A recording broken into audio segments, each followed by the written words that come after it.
Hi, want to know how to take macro photos on your Google Pixel 9 Pro?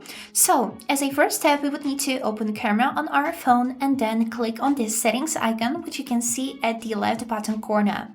Click on it, and here on this tab, which is named Macro Focus, click on this icon with a flower on it. As you can see, we got here crossed flower, flower with a letter A, and also basic flower. This is what we need. Now we can see that the macro is locked, and now we can try to make our first macro photo. So I'll take my phone, and as you can see on the screen, I got here an SD card.